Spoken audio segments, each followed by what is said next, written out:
Great leaders are not defined by the absence of weaknesses, but by the presence of strengths. That is a quote by John Zinger, who can be accredited as being a leader in the freedom of speech movement in 1733. When researching, looking online, looking at blogs about different skills of a leader, I found many. I found good morals. I found the ability to be a good speaker. I found educated. I found the ability to lead through the heart and mind, and so forth. Looking at all of these different skills and traits that I saw online, one that stood out to me as a possible weakness in myself was the ability to take feedback. I've held numerous leadership positions in both undergrad and graduate studies, and I'm getting ready to hold leadership positions in the start of my professional career. One thing that I've noticed is that over the course of this time, I have not taken feedback very well.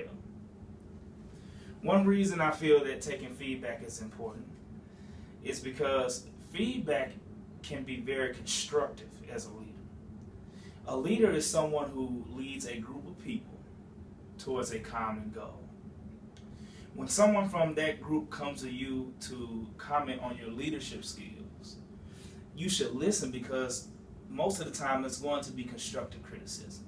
That group does not want to see you fail as a leader, because you're trying to lead them towards a common goal. Taking that idea moving forward for my second point, what better critics do you have than those whom you are leading? So when someone comes to you to give you feedback on your leadership abilities, and they're in your group, 9 times out of 10 they're doing it for the betterment of you and not to tear you down. Third, it creates a sense of transparency between you and your group. When someone from your group comes towards you with feedback on your performance as a leader, and you open up to them and you accept that, that transparency motivates them to continue towards the cause. I have a couple of opportunities to improve on my feedback. First and foremost, I have opportunities here at work, one being the performance development meeting, shortened to PDM. In a PDM, I sit down with a member of management every 60 to 90 days, and we discuss my strengths and weaknesses and my performance in the company. Now, typically, when we're discussing my performance and we talk about my strengths, there's smiles, there's laughs, Billy, you're doing a great job, I'm trying to continue on my strengths. But then you go over to my weaknesses, and I often ignore things, I disagree with what management's saying, I look off, I'm not accepting that feedback. But something that I can do to improve on that is, in my next performance development meeting, as I get ready to move up in the company, I can just take in on my weaknesses and accept where I need to get better.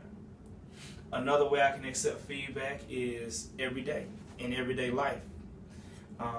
People give you feedback all the time, both verbally and non-verbally. Instead of being so defensive on what people have to say about me, I can just relax and consider what they're saying and use that as a way to practice my feedback. The best way to monitor improvement is feedback. So I'm going to monitor my feedback with more feedback. I go to a coworker and say, John, for example, John, my feedback is horrible. I need you to give me feedback on how I'm taking feedback.